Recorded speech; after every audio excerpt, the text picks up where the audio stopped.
Hey, what's up guys? Welcome back again with Mimin Taufan di sini. Apa kabar kalian? Semoga sehat selalu ya. Oke, di kesempatan kali ini gua akan menstorykan sebuah film Korea berjudul Birthday yang dirilis tahun 2019 yang lalu. Dimana untuk cerita dari film ini akan menceritakan tentang sebuah kerinduan dari seorang ibu kepada anaknya yang tewas dalam sebuah tragedi tenggelamnya kapal Sewol. Selain itu, film ini juga akan diperankan oleh Son Kyung Gu sebagai Jung Il, Jeon Do Yeon sebagai Sonam, dan Kim Bo Min sebagai Yesol. Penasaran? Oke lah, tanpa basa-basi lagi, langsung aja kita masuk ke alur ceritanya.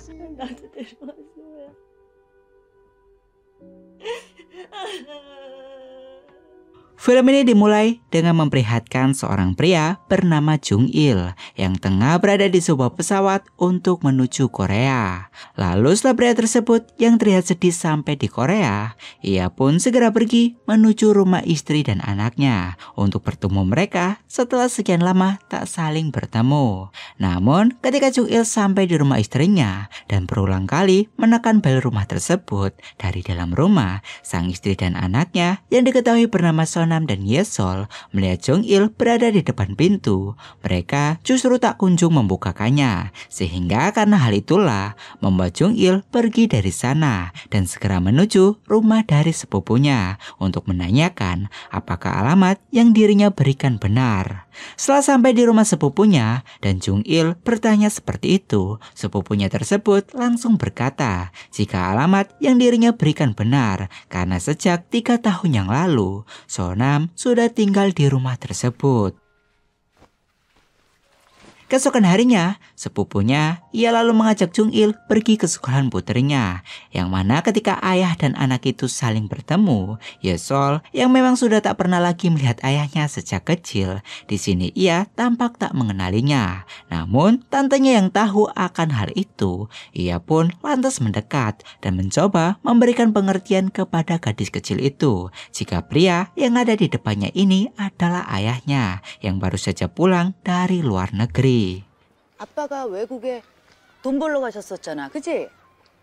이제 오신 거야. Yesol yang sekarang tahu jika pria yang di depannya itu adalah ayahnya, tentunya agak membuatnya sedikit canggung. Sehingga agar tak membuat putri kecilnya ini merasa canggung, Jung Il pun lantas membawa Yesol ke sebuah toko mainan dan menyuruhnya untuk memilih salah satu mainan dari toko tersebut. Tetapi berhubung Yesol masih merasa asing dengan sosok ayahnya yang lama tak dirinya jumpai, ia lalu membisikkan sesuatu kepada tantenya dan berkata jika dirinya ingin sebuah mainan kertas sederhana di toko tersebut.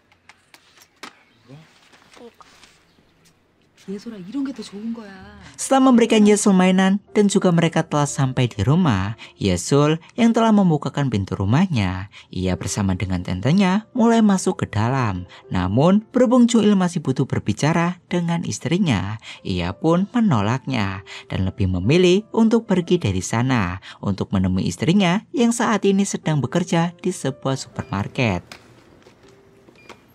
Sayangnya ketika Jung Il telah sampai di sana, Sonam yang nampaknya masih marah kepada suaminya karena ia lama tak pulang ke rumah. Sonam pun menolak untuk menemuinya.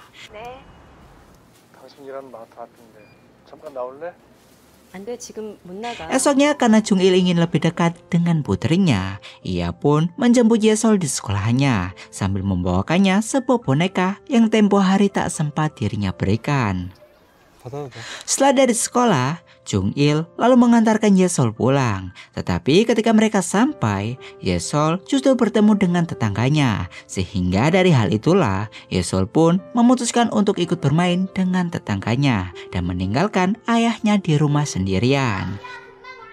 Jung Il yang merasa jika harus meletakkan tas milik putrinya di rumah, ia pun mulai masuk ke dalam. Dimana ketika ia masuk ke rumah tersebut, di sini Jung Il justru menemukan sebuah kamar milik almarhum putranya yang terlihat begitu bersih dan terawat. Karena ternyata ketika Jung Il sedang bekerja di luar negeri, putranya yang diketahui bernama Suho mengalami sebuah insiden kecelakaan yang menyebabkan ia tewas dalam insiden tersebut. Sehingga Sehingga karena hal itulah ketika Jung-il melihat kamar dan foto dari putranya, tentunya sangat membuatnya terpukul. Setelah keluar dari kamar putranya dan Yesol juga telah pulang dari bermain, ia lalu meminta ayahnya untuk memperbaiki lampu di kamar mandi, yang mana setelah ayahnya selesai memperbaikinya dan ia juga hendak memperbaiki lampu di depan pintu. Secara tiba-tiba Sonam pulang bersama dengan tetangganya yang biasa dipanggil Bibi oleh Yesol. Bibinya yang sadar jika kedua orang ini harus berbicara empat mata, ia lalu mengajak Yesol untuk keluar sebentar dari rumahnya. Di mana setelah putri mereka pergi, keduanya pun mulai saling mengobrol tentang tuntutan cerai yang telah Sonam buat.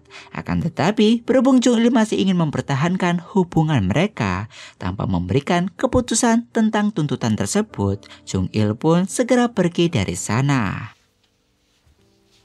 Esoknya ketika Sonam pergi bekerja, tetangganya membawa seorang pria bernama Direktur Lee yang merupakan orang yang membantu para korban kecelakaan kapal Sewol, di mana tujuannya pergi ke rumah Sonam adalah untuk meminta izin guna merayakan ulang tahun putranya. Tetapi berhubung di rumah itu hanya ada Jung-il dan Yesol, ia pun lantas meminta izin kepada pria tersebut untuk sekedar menceritakan tentang masa lalu putranya dan memintanya menunjukkan foto tentang masa kecil Suho. Keesokan paginya, karena Sonam terlalu sibuk dengan pekerjaannya, Jung-il pun memutuskan untuk menemani Yesol pergi ke acara sekolahannya, yang mana di sekolahannya itu seluruh murid akan dibawa ke sebuah pantai guna melakukan pembelajaran di sana. Tetapi ketika seluruh murid mulai turun ke laut, di sini Yesol justru diam saja karena ternyata sejak kematian kakaknya, Yesol menjadi memiliki trauma kepada air laut sehingga membuatnya menolak untuk ikut dengan teman-temannya.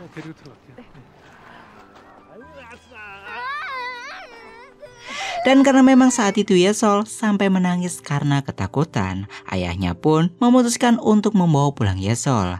Tetapi ketika mereka telah sampai di lingkungan rumah Yesol, tanpa sengaja mereka justru bertemu dengan Sonam yang saat itu berniat untuk membuang sampah. Sehingga karena Jung-il tak tega melihat istrinya membuang sampah yang lumayan banyak, ia pun memutuskan untuk membantu istrinya. Dimana ketika mereka membuang sampah ini, Jung-il lalu cerita jika kemarin dirinya ditemui oleh seorang direktur yang membicarakan tentang acara ulang tahun almarhum putra mereka. Mendengar suaminya bercerita seperti itu, rupanya membuat Sonam kesal karena ternyata dirinya sangat tak setuju jika ulang tahun almarhum putranya dirayakan. 무슨 말인지 아는데 난 안 해. Setelah membuang sampah dan malam itu Sonam hendak tidur, ia terlebih dahulu melihat sebuah video tentang putranya yang jelas saja sangat membuatnya merindukan sosok putranya, dan bahkan ia juga sampai merasa bersalah atas kematian putranya karena ketika waktu kejadian putranya sempat menelponnya, namun berhubung saat itu dirinya tengah bekerja, jadi dirinya tak bisa mengangkat telepon tersebut.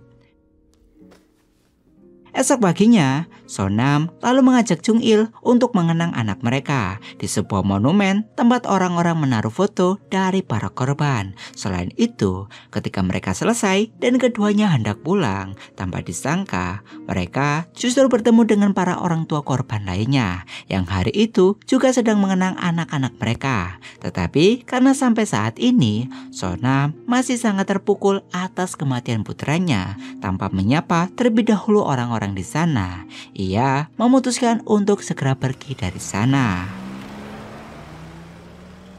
Kepergian putranya yang bisa dikatakan sangat mendadak tentunya sangat membuat sebuah pukulan hebat di hati Sonam, dan bahkan saking tak percayanya ia dengan kematian putranya itu, tak jarang Sonam masih sering memberikan baju untuk putranya yang terkadang agak membuat Yesol iri karena sejak kematian kakaknya ia sudah tak pernah lagi dibelikan baju oleh ibunya. Esoknya karena Sonam ada lembur kerja, Jung Il pun diminta untuk menemani Yesol, di mana setelah Yesol tidur, Jung Il yang masih merasa rindu dengan putranya, ia pun masuk ke kamar mendiang putranya, yang mana ketika masuk ini, Jung Il justru menemukan sebuah tulisan dari putranya yang mengatakan jika dirinya sangat merindukan ayahnya. Jung Il melihat tulisan anaknya itu tentunya sangat membuatnya bersalah karena ia tak pulang ketika anaknya masih hidup. Sehingga untuk sedikit membuat putranya itu senang di alam sana, keesokan harinya Jung Il pun pergi ke bandara untuk meminta stempel di paspor putranya. Namun berhubung hal seperti ini sangat tak diperbolehkan oleh pihak imigrasi bandara, tentunya permintaan dari Jung Il ini ditolak. Namun karena saat itu Jung Il masih terus memohon untuk memberikan stempel di paspor milik anaknya, pada akhirnya pihak bandara pun memberikannya. Sementara itu di tempat lain, Direktur Lee yang ingin merayakan ulang tahun putra Sonam, akhirnya ia datang lagi ke rumah dan bertemu dengan Sonam secara langsung untuk mengatakan itikat baiknya merayakan ulang tahun putranya. Akan tetapi karena Sonam tak ingin anaknya dikenang, karena menurutnya putranya itu masih ada, dengan tegas ia pun menolaknya. Setelah kembali dari bandara, di malam harinya Jung Il pergi ke sebuah danau yang merupakan tempat yang dulu sering mereka kunjungi. Di mana di danau itu, Jung Il seringkali mengenang masa-masa ketika keluarganya berkumpul. Tetapi karena keadaan sekarang sudah sangat berbeda, di posisi ini Jung Il hanya bisa menyesalinya. Hari demi hari pun berlalu. Di malam itu, Sonam yang melihat ke arah jendela, ia justru malah teringat akan putranya. Sehingga untuk mengobati hal itu, Sonam pun pergi ke kamar putranya dan mulai berbicara seolah putranya masih berada di sana. 예솔이 잘 있어?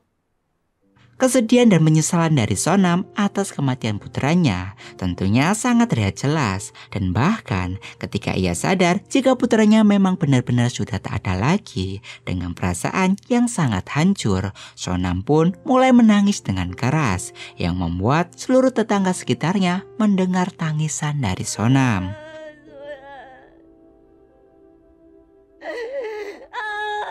Jung Il yang kebetulan baru saja pulang dan mendengar istrinya itu menangis, dengan segera ia pun pergi menemui Sonam. Hingga tak lama setelah Jung Il di sana, tetangga sebelah juga ikut menemui Sonam untuk sekedar memeluknya dan memberikan Sonam sebuah obat penenang. Jung Il yang melihat kondisi perasaan Sonam sangat buruk, ia pun memutuskan untuk menginap di rumah istrinya. Di mana ketika pagi mulai datang, dengan nada yang sangat lembut, Jung Il mulai meminta agar Sonam mau merayakan ulang tahun dari mendiang putranya. Setelah dibujuk dan diberi pengertian, Sonam pun akhirnya mengerti jika perayaan itu bukanlah sekedar perayaan ulang tahun saja, di mana di hari ulang tahun putranya, mereka semua termasuk orang-orang yang mengenal sosok putranya ingin sekali mengenang almarhum. Sehingga karena saat ini Sonam telah mengerti akan arti dari perayaan ulang tahun itu, ia pun mengizinkannya, yang mana pesta tersebut akan dirayakan di rumah Direktur Lee.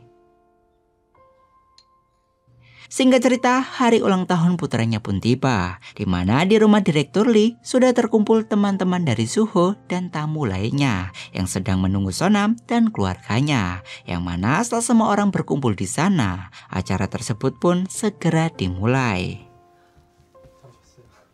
Di acara ulang tahun Suho, diperlihatkan foto-foto ketika Suho kecil sampai ia tumbuh besar, yang jelas saja membuat Sonam agak tersentuh melihatnya. Selain itu, seiring berjalannya acara, para teman-teman Suho juga mulai memberikan pesan-pesannya dan pengalamannya ketika mereka bermain bersama. Selain itu, salah satu teman Suho yang menjadi satu-satunya korban yang selamat dari insiden tersebut, ia juga mulai bercerita tentang keberanian Suho dalam menolongnya, yang bahkan sampai rela mengorbankan nyawanya sendiri.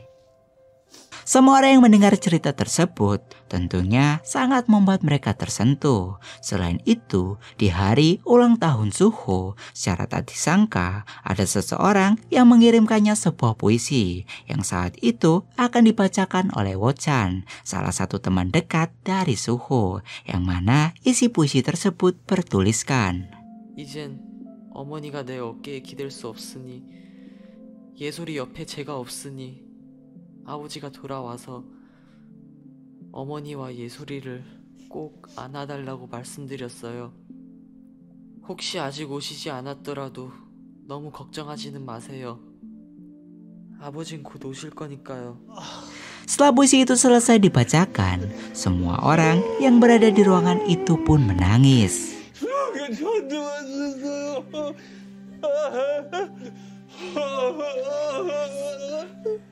Hari-hari pun berlalu. Setelah acara ulang tahun itu selesai, terlihat jika Jung-il dan Sonam mulai memutuskan untuk mempertahankan hubungan mereka, di mana setelah itu film Birthday pun selesai.